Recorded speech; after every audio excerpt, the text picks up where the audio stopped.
Baxıram 238-ci sual deyir. Arif pulunun 5də birini Musaya versə, Musanın pulu 4% artar. Yazırıq. Arifin pulu, Musanın pulu. Arifin pulu x-dir, Musanın pulu y-dir. Deyir ki, Arif pulunun 5də birini Musaya versə. 5də birini Musaya versə, onda qalır 5də 4 x-i və Musaya verir 5də 1 x-in. Üstəgəl Musanın pulu olur bu qədər, Arifin pulu da bu. Deyir ki, Musanın pulu 4% artar. Yəni, Musanın pulu yazıram. Y əvvəl 100% idisə, indi 4% artıb. Yəni 5də 1 x plus y ilə olub 104%.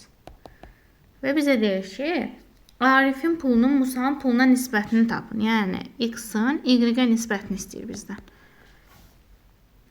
Çarpaz vuraram. 104 y bərabərdir 20x çarpaz var. Üstə gəlir 100y. Buradan da 4y bərabərdir 20x-a.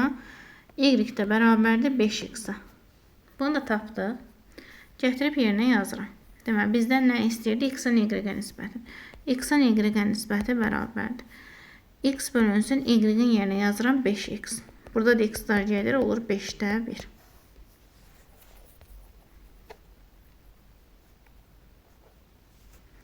Sonra deyir ki, 239-cu sual. 30% gəlir 65 manat satılan bir mal 20% neçə manata satılır? Bu öz-öz yazılışlar rahat sualdır.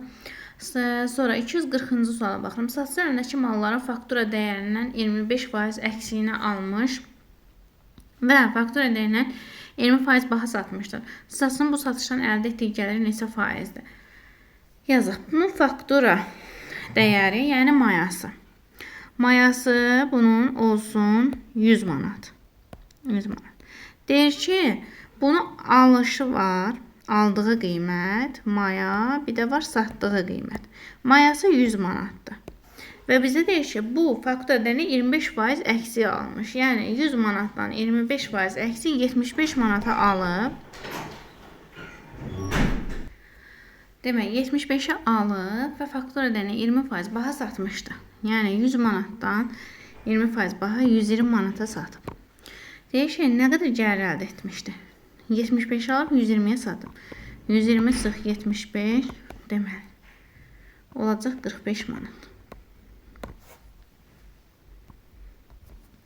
45 manat bizdən nəyə soruşur? Bizdən nə satsın? Bu satışın əldə etdiyi gəlir neçə faizdir? Yəni faizlə soruşur, ona görə faizlə yazaq. 75 manat 100% imişsə, aldı 120 manata da x faiz yazaq. Görə nə qədər gəlir tapır. Buradan da x bərabər olur. 120 vurur. 100 bölü 70 160 faiz. Əvvəl 100 idi, indi 160. Deməli 60% gəlir götürür. Baxıram 241-ci suala. Deyir satıcı aldığı qiymətdən 50% baha satışa çıxardığı bir kitaba 100 manata alıb, 100 manata və 50% bahasına, yəni 150 manat satışa çıxarıb. Buna deyir əvvəlcə 20% endirməkdir. 1 sıx 100-də 20. Sonra 10% endirməlidir. 1 sıx 100-də 10. Baxaq görək neçə manat olub son qiymət. 150 vurulsun 100-də 80. Vur 100-də 90. Bu sıfırlar getdi. 5 x'lar gedir. 2, 5 x'lar gedir. 3, bu 1, 4. 12-nin 9-a varına 108. Əvvəl 100 manat idi, 108 manat. Deməli 8 manat gəlir əldə edib.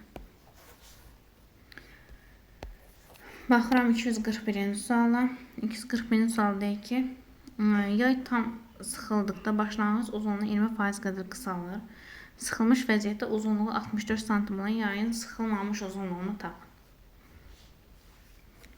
Deməli, yay tam sıxıldıqda başlanğıc uzunluğu 20% qədər qısalır. Başlanğıc uzunluğuna deyək x. Deməli, başlanğıca dedik bir x. Bizə deyir ki, 20% qədər qısalır. Yəni 0,2x qısalırsa 0,8x qalır. Və bu da 64 cm-dir. Deyək, sıxılmış vəziyyətdə uzunluğu 64. Buradan x tapsaq 64 vur 8-də 10. Bu da eləyir 80 cm. Deməli, yayın başlanğıc uzunluğu 80 cm. 243 qablar üstündən rahat sualdır. 244-də baxın, sinifdəki qızların sayı oğlanların sayının 3-də 2-sinə bərabər, sinifdə 20 şagird olursa oğlanların sayını tapın. Bu da rahatdır.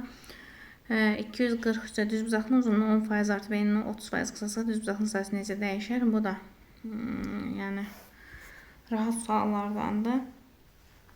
Yazaq yenə də S bərabərdir A vur B. Əvvəl sahə A vur B deyin. Deyir ki, uzunluğunu 10% artırıb enini 30% qısaltsa. Enini 30% qısaldılırsa, eni qalır 0,7. Uzunluğunu da 10% artırsa, uzunluq olur 1,1B. Yəni B-nin 110%-ni tapdıq. Oldu 1,1B. Və deyir ki, düzbucaqlının sayısı necə dəyişər? S bərabərdir A vur B. Yəni qiymətləri yazıram. 0,7 A vur 1,1B. Bu da eləyəcək. 0,7-nə vuranda 0,77 AB. Əvvəl AB idiyində 0,77. Deməli 0,33. Bunu da faizə çevirsək, olacaq 33% azalır. Deməli, bir saniyə, daha doğrusu 23. Olacaq 23% azalır. Baxıram. Deməli. 247-nin 46-cı sual. Deyir ki, məhluldakı duzun miqdarını 20% artırıb. Məhlulu götürək. Deməli, x qram duz olsun tərkibində. Y qramda su olsun. Deməli, bu bizim məhlulumuzdur. Duz və su. İndi bizə deyir ki, deməli, belə yazaq. X, Y. Deyir ki, məhluldakı duzun miqdarını 20% artırıb. Duzun miqdarını 20% artıranda duz olur 1,2x. Və suyun miqdarını 30% azaltsaq, su olur 0,7y. Deyir ki, məhlulun miqdarı dəyişmədi. Yəni, məhlul əvvəldə x plus y idi, dəyişmədi. 1,2x plus 0,7y oldu. Yəni, təzdən bərabər oldu, dəyişmədi. Buradan x tapsa 0,3y bərabərdir 0,2x-a, 3y bərabərdir 2x-a, y 2k-dır, x də 5k-dır. Bizə nə deyir? Məhlul əvvəlcə neçə faizli idi? İndi baxaq.